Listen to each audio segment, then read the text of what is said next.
أشهد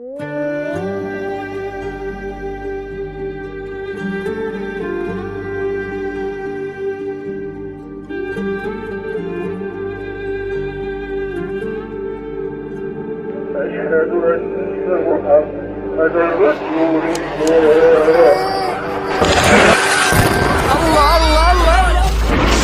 این ظلم عظیم مسلط بر عالم، این سلطه‌های ناحق، این زورگویی‌ها در سطح جهان به ملت‌ها، این ریختن خونه‌های به ناحق، این پامال کردن شریفترین و عزیزترین ارزش‌های انسانی، این دروغ‌ها و تزویرهایی که سردمداران استکبار عالمی هر روز تحویل بشریت میدهند، این همه بدی، این همه استثمار و ظلم یک انسانی را که یک چشمه امیدی در دل نداشته باشد به طور طبیعی مایوس میکند.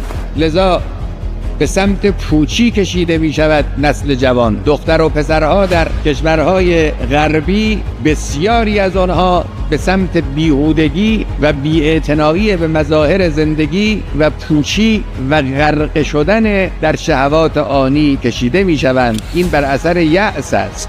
اما آن ملتی که امید دارد به آینده، می‌داند که روزگار ظلم و ستم و زورگویی و تجاوز و طغیان و استکبار با همه حجم عظیمی که امروز در جهان به وجود آورده است، یک روزگار تمام شدنی است.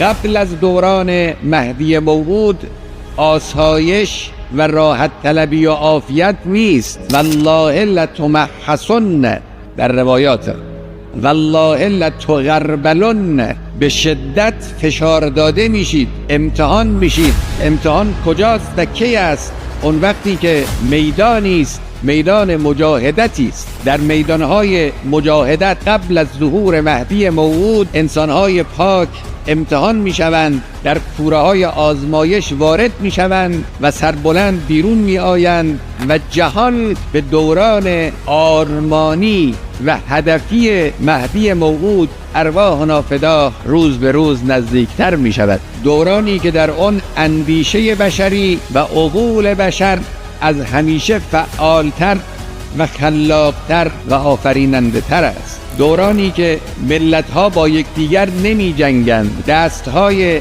جنگ افروز عالم، همانهایی که امروز می‌بینید چگونه جنگ‌های منطقه‌ای را و جنگ‌های جهانی را در گذشته به راه انداختند و می‌اندازند.